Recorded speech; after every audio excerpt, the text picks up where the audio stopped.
अंजलि, अंजलि उठ जा। तूने फिर से बिस्तर में सुसु कर दिया। कमरे में कितनी बदबू फैल गई है।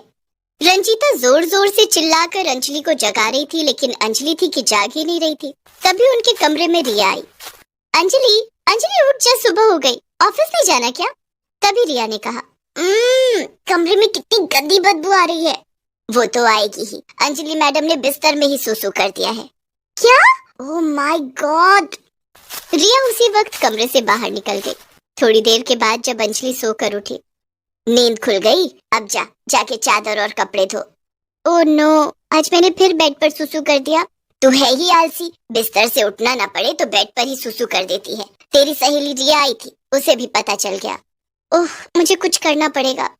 तभी अंजलि की नजर बेड के बगल में रखे सैनिटरी पैड पर पड़ी। मिल गया इलाज। अब मैं डायपर पहना करूंगी, जब सुसु लगेगी तब बार बार बाथरूम नहीं जाना पड़ेगा। अंजलि बाजार से डायपर खरीद कर ले आती है। दूसरे दिन से वो डायपर पहनने लगती है। दरअसल अंजलि बचपन से ही बहुत आलसी थी। बार बार बाथरूम न जाना पड़े और हाथ धोने के झंझट से बचने के लिए वो बिस्तर पर ही सुसु कर देती। धीरे धीरे उसकी ये आदत बढ़ती गई। अंजलि के माता पिता ने पढ़ने के लिए उसे शहर से बाहर भेज दिया, जहाँ अंजलि हॉस्टल में रहती थी। वहाँ भी अंजलि की यही आदत थी, बिस्तर में या कपड़े में ही सुसु कर देती थी। इसी तरह से उसकी पढ़ाई पूरी हो गई और अब तो अंजलि की जॉब भी लग गई थी। वो एक मल्टीनेशनल कंपनी में इंजीनियर थी। अब अंजलि पीजी में रहती थी, लेकिन बिस्तर में और कपड़े में सुसु करने की आदत अभी भी बरकरार थी। पूरे पीजी की लड़कियों को अंजलि की इस आदत के बारे में पता चल गया था। इन सब से बचने के लिए अंजलि ने डायपर पहनना शुरू कर दिया। इसी तरह से दिन गुजरने लगे। अंजलि की उसके ऑफिस में काम करने वाले राहुल नाम के लड़के से दोस्ती हो गई। समय के साथ दोनों की दोस्ती काफी गहरी होती चली गई। एक दिन, Anjali, you know, What? you are my heart. I can't live without you. I love you. Do you? जवाब में अंजलि मुस्कुरा देती है। राहुल समझ जाता है कि अंजलि भी उससे प्यार करती है। उसके बाद दोनों अपने अपने घर वालों से बात करते हैं। घर वालों की रजामंदी से दोनों की शादी हो जाती है। लेकिन राहुल के माता पिता गांव में रहते थे। शादी के दूसरे दिन अंजलि विदा होकर अपने ससुराल यानी गांव आ जाती है। वहां अंजलि का बहुत अच्छे से स्वागत होता है। गांव की औरतें शहर की पढ़ी लिखी लड़की को देखने आती हैं और अंजलि की मुंह दिखाई होती है। सब कुछ निपट जाने के बाद रात में, हे भगवान, मैंने कल से अपना डायपर चेंज नहीं किया, टाइम ही नहीं मिला, अब जाकर फुर्सत मिली है, अभी चेंज कर लेती हूँ। अंजलि शहर से अपने लिए एक सूटकेस डायपर लेकर आई थी। वो सूटकेस में से एक डायपर निकालती है और चेंज कर लेती है। डायपर चेंज तो कर लिया, लेकिन अब इस यूज डायपर को कहाँ फेंकूं? पीछे में तो डस्टबिन में डाल देती थी, सफाई वाले ले जाती थी। अब यहाँ तो कोई डस्टबिन भी नहीं है, क्या करूँ? तभी अंजलि को एक उपाय सूझता है। वो यूज डायपर को एक पन्नी में बांधकर अपने बेड के नीचे रख देती है। बाहर बहुत औरतें हैं, जब सब चली जाएंगी तो इसे घर के बाहर फेंक दूंगी। अंजलि उस यूज डायपर को बेड के नीचे छिपाकर खुद बेड पर बैठ जाती है। थोड़ी देर के बाद उसकी सास मंजू वहाँ आती है। हाय राम, नई बहू के कमरे में ना जाने पेशाब की बदबू कहाँ से आ रही है। लगता है कमरे के पीछे दीवार पर किसी ने पेशाब कर दिया है। लोगों को बिल्कुल भी शर्म नहीं आती है। बेशर्म लोग अपने घर में जाकर क्यों नहीं पेशाब करते, नास पीटे। जाने भी दीजिए माँ जी। अरे जाने कैसे दूं? तू शहर से आई है, पढ़ी लिखी है, ये हाल देखेगी तो गांव के लोगों के बारे में क्या सोचेगी? अब मंजू को क्या पता था कि ये सब तो शहर की पढ़ी लिखी बहू का किया धरा है। मंजू देवी घर के बाहर गई और घर के नौकर से घर के चारों तरफ पूरी साफ सफाई करवाई। रात को जब राहुल कमरे में आया, अरे अंजलि, कमरे में ये बदबू कैसी है? पता नहीं, ना जाने कहाँ से आ रही है। अंजलि मन ही मन सोचती है, कल सुबह सबके उठने से पहले ही वो यूज डायपर फेंक दूंगी। अगर किसी को पता लग गया तो बड़ी बेइज्जती हो जाएगी। लेकिन रात भर कमरे में बहुत बदबू आती रही। राहुल को ठीक से नींद भी नहीं आ रही थी। वो उठकर कमरे के बाहर सोफे पर सो गया। इधर अंजलि ने अपनी घड़ी में सुबह 4 बजे का अलार्म लगाया। सुबह 4 बजे जब अलार्म बजा तो उसकी नींद टूटी। अब ये यूज डायपर घर के बाहर फेंक देती हूँ, किसी को कुछ पता नहीं चलेगा। अंजलि ने जैसे ही अपने कमरे की लाइट ऑन की, तभी उसकी सास मंजू उसके कमरे में आ गई।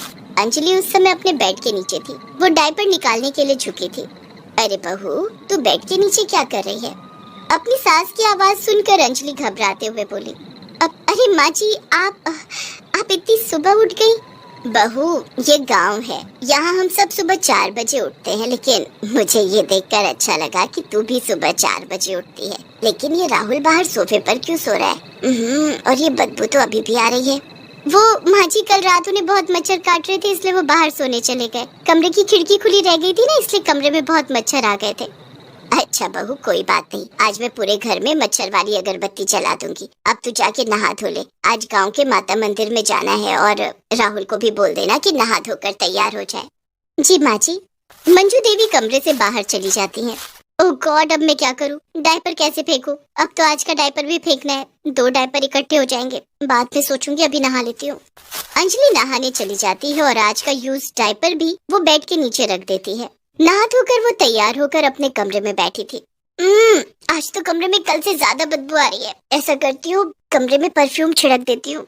अंजलि ने अपना महंगा परफ्यूम कमरे में छिड़क दिया। थोड़ी देर के बाद उसकी सास मंजू कमरे में आई।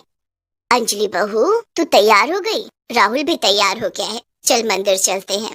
सभी लोग गांव के प्राचीन माता मंदिर में पूजा करने के लिए जाते हैं। वहां से लौटने के बाद अंजलि के कमरे से परफ्यूम की खुशबू जा चुकी थी और अब तो पहले से भी ज्यादा गंदी बदबू आ रही थी। ना जाने क्या हो गया है, कल से घर में बहुत बदबू आ रही है। लगता है काली गुफा के तांत्रिक बाबा को बुलाना पड़ेगा। कहीं घर में भूत प्रेत का साया तो नहीं पड़ गया? किसी ने मेरे घर को नजर लगा दी है। अंजलि मन ही मन सोचती है, माँ जी कोई भूत प्रेत का साया नहीं है, ये तो मेरे डायपर की बदबू है। मैं आज रात ही दोनों डायपर बाहर फेंक दूंगी। उस रात जब घर के सारे लोग खाना खाकर सो जाते हैं, तब रात के 1 बजे अंजलि उठती है। सारे लोग सो गए, अब दोनों डायपर फेंकने का यही मौका है। वो बेड के नीचे से धीरे से दोनों डायपर निकालती है। दोनों डायपर बहुत तेज बदबू मार रहे थे।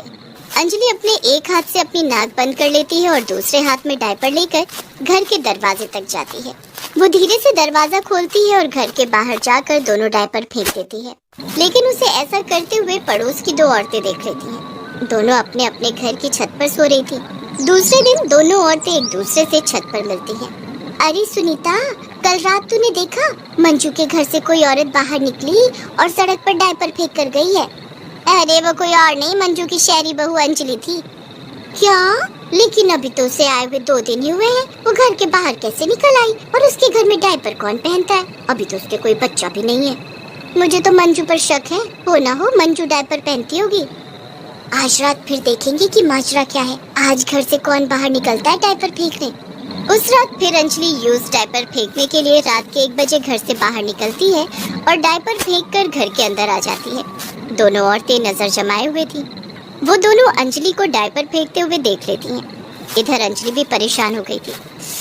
उफ, इस डायपर के चक्कर में तो नींद ही पूरी नहीं हो रही है। 1 बजे रात तक जागना पड़ता है और सुबह 4 बजे माँ जी जगा देती है। जिस आलस के कारण मैंने डायपर पहनना शुरू किया था, वही आलस अब उसे फेंकने के लिए छोड़ना पड़ रहा है। अंजलि अपने कमरे में आकर सो जाती है। दूसरे दिन उसके घर सुनीता और कृष्णा आती हैं। अरे आओ आओ सुनीता और कृष्णा बहन।